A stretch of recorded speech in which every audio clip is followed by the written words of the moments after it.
Well,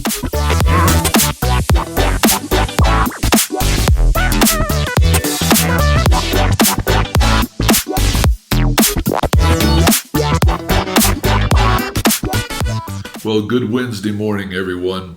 I'm glad you came to join me. Today, I want to talk about God's plan in your life. And let me start out by asking you this question. Have you ever found yourself in a position, a place, a relationship, maybe, that you never desired, never anticipated, or did nothing to get there? Let me show you a couple of examples of this that I find in the scripture. First is in Genesis 37. You'll find a very familiar story of a young man named Joseph. God was speaking to him through dreams and giving him a prophetic vision of what was to come. And it was wonderful for him. So the scripture picks up in Genesis 37 and says this. When Joseph's brothers saw him coming, they recognized him at a distance. As he approached, they made plans to kill him. Here comes the dreamer, they said. Come on, let's kill him and throw him into one of these cisterns. We can tell our father a wild animal has eaten him. Then we'll see what becomes of his dreams. Man, with brothers like that, wow. But when Reuben, this was one of Joseph's brothers, heard their scheme, he came to Joseph's rescue. And he said, no, let's not kill him. Why should we shed any blood? Let's just throw him into this empty cistern here in the wilderness, this empty well, and then he'll die without our laying a hand on him. Reuben, however, was secretly planning to rescue Joseph and return him to his father. So when Joseph arrived, his brothers ripped off that beautiful robe that he was wearing. They grabbed him and threw him into the well. And the scripture says the well was empty. There was no water in it. And they left him there. I'm not sure how long, but as the brothers were sitting down to eat, they looked up and saw a caravan of camels in the distance. It was a group of Ishmaelite traders on their way to Egypt. Judah said to his brothers, what will we gain by killing our brother? We'd have to cover up the crime. Instead of hurting him, let's just sell him to those Ishmaelite traders. After all, he is our brother, our own flesh and blood. And his brothers agreed with him. So when the Ishmaelites came by, Joseph's brothers pulled him out of the well and sold him to them for 20 pieces of silver. And the traders took Joseph to Egypt. When they arrived in Egypt, they sold Joseph to Potiphar, an officer of Pharaoh, the king of Egypt. Potiphar was captain of the palace guards.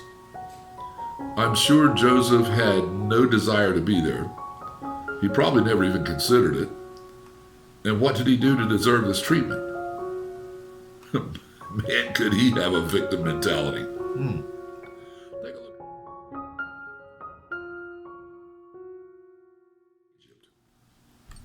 Have you ever heard the term, there's a new sheriff in town? Well, that actually comes from another phrase that says, there's a new Pharaoh. And that phrase comes from this very passage. It's in Exodus 2. This new Pharaoh has said, no, these Israelites around here, they're going to become our slaves. And furthermore, when they have children, if it's a little girl, you let them live. If it's a little boy, throw him in the Nile River. The Nile River was full of crocodiles. The lady's name was Jochebed in Exodus 2. Now, a man of the tribe of Levi married a Levite woman, and that was Jochebed. And she became pregnant and gave birth to a son, and she hid him for 3 months because she knew what Pharaoh had commanded. But when she could hide him no longer, she got a papyrus basket, coated it with tar and pitch, basically made it waterproof. Then she placed the child in it, her baby in it, put it among the reeds in the shallow part of the Nile, and had his sister stand at a distance to see what would happen. About that time, Pharaoh's daughter came to the Nile to bathe, and her attendants were walking along the riverbank. She saw the basket in the reeds in that shallow section, and she sent one of her attendants to get it.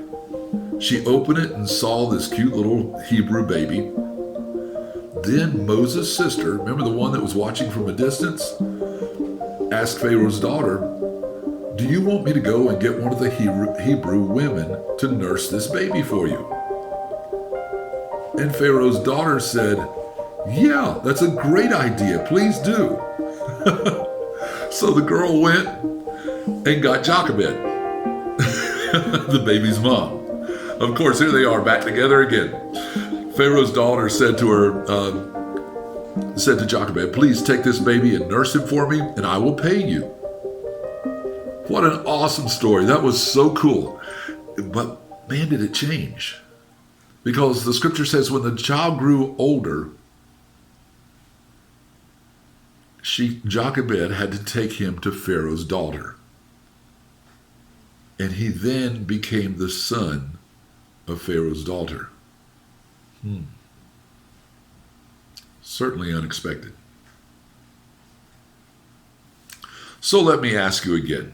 Have you ever found yourself in a position, a place, maybe a relationship that you had never desired, never anticipated, and did nothing to get there?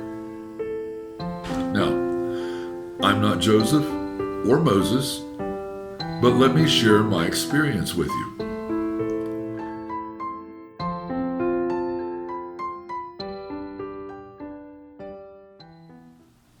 It seems that all my life I have enjoyed music. I grew up in a church where we loved singing. In junior high school, I'm dating myself. Junior high school was grades 7, 8, 9. I began to learn to play the trombone. Later, that became my major instrument in college. And as I looked toward high school, I was eager to go to either Boone High School, because I knew Mr. Casey, who was the band director there, or go to Oak Ridge High School, because I knew Mr. Ledford, who was the band director at that high school, and in fact, also attended the same church as me. The summer before I went to high school, the Orange County School Board decided to achieve racial integration in Orange County schools. And they were going to do so by rezoning the county and by cross-busing. Suddenly, I found myself going to Jones High School, something I had never considered. And I saw two immediate results. Number one, I couldn't go to one of the schools I had dreamed about.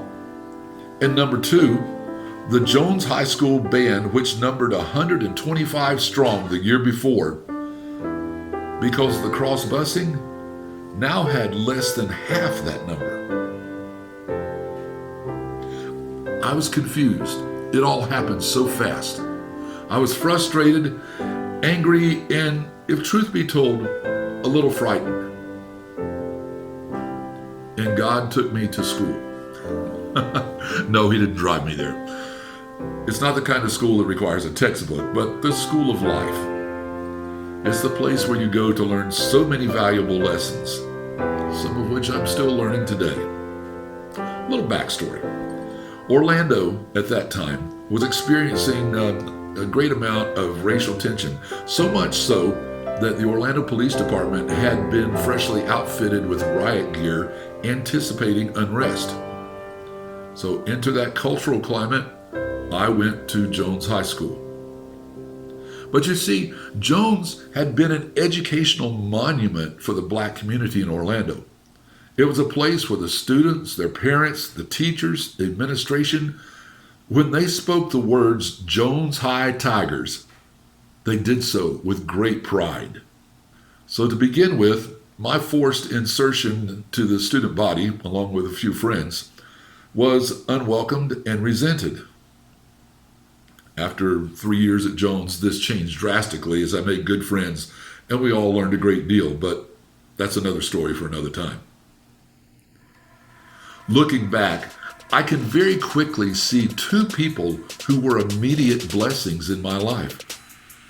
Number one was Edna Hargret, a choral director whose dedication and skill launched her students as far as the New York Metropolitan Opera.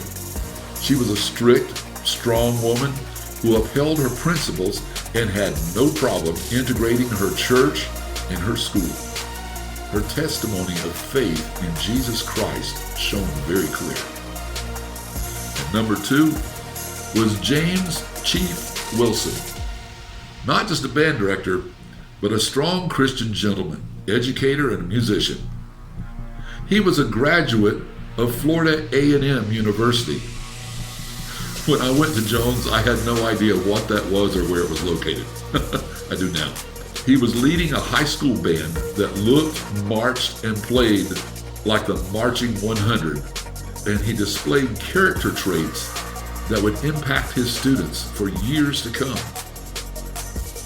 I was an observer as he dealt with a struggling band program, having lost half of his students by no fault of his own. He was an example of strength, patience, perseverance, and ingenuity. And I grew rather fond of the sound of his restored Model A pulling into the school parking lot. Well, fast forward a bit with me to the fall of 1972. It was the beginning of my senior year football season.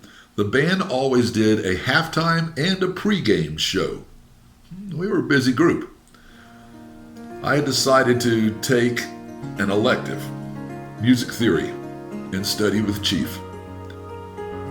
On Monday morning, Chief hands me a copy of America. He copied it the day before from his church hymnal. We were studying at that time instrument transpositions. And he said, "You know the instrumentation of our band. Take this piece and write it for our band." Then he said, "We will rehearse it tomorrow." I had my homework. On Tuesday, we passed out the music. Chief calls me to the front, hands me the conductor's baton, and says, "You wrote it, you direct it." So we tried it 2 or 3 times, and it was a train wreck. Chief begins to call each section of the band: flutes, clarinets, trumpets, French horns, saxes. "What key are you playing in?" looking at the music I had written. Oh no. I had forgotten alto sax is transposed up a major 6th, not a perfect 5th. I wrote it wrong. That's why it sounded so horrible. Everyone passes the music back in. Chief hands a stack of music to me, who by this time I'm very red-faced, embarrassed, and says, "Okay, you see the problem? Fix it. We'll play it again tomorrow." So I did. Repeat the same scenario on Wednesday. But this time it was right. And I felt really good about it. I now have high hopes of passing music theory. So as I stepped down from the conductor's podium and handed the baton back to Chief, he addressed the band. "Don't pass this back in. Take it home tonight and memorize it. This will be part of our pregame show on Friday." At that time, happiness was replaced with pride. Boy, was I proud of that. But this experience took on new meaning when I got to college the next fall. In music theory class, we had a section called ear training. The first assignment in class was geared to make you hear the music in your mind and be able to write or play the music before you ever saw it written on a piece of paper in front of you. Professor Jerry Long said this: "Take out a sheet of staff paper in the key of F. Time signature is 3/4. Write the melody to America." I thought to myself, are you kidding me? I did it in like 10 seconds. The rest of the class hated me that day, and from what I'm told, the rest of the semester, because one of those people in the class would later become my wife. Was it just the rest of the day? I was so bored I wrote it again, this time in 4/4, and did a jazz arrangement. Angela told me she thought I was just a show-off. Maybe so. Well, 3 years later, beyond that, This same professor took on the project of writing the orchestra parts for a 50-minute TV broadcast. He asked me to take a shot at writing the orchestration for a 30-second advertisement spot. That too became an education. I learned things like you put the chord in the brass lines. You don't make the violins play triple stops. And I know any string players that might see this are now rolling their eyes and probably dying laughing. But do you see the progression?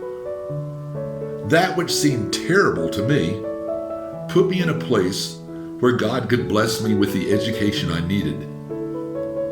It affected my life for years to come. So let me share with you just some of the lessons that I learned. Number one, from my parents. You live your life with honesty and integrity. You don't lie about something, like your address, just to escape where God is taking you. Number two, Edna Hargett and Chief Wilson. Be the best educator possible, but always give God the credit for placing you where you are. Sometimes that's really difficult. And number three, Chief Wilson. Even in the face of difficulty and situations beyond your control, do your best. And don't forget to have a little ingenuity. Number four, especially in times of tension, skin color makes zero difference. Listen, as you go through life, you will always find wonderful people. And sometimes you will encounter some real jerks. And you know what? Skin color doesn't make any difference because they come in all colors. And number five, don't let your present circumstances overshadow the great things God has in store for you. Now, I'm not sure I made any earth-shattering contributions in high school, but I sure learned a lot. And I'm still learning to this day. So let me tell you one more time. Don't let your present circumstances overshadow the great things that God has in store for you. Have a wonderful day. God bless you.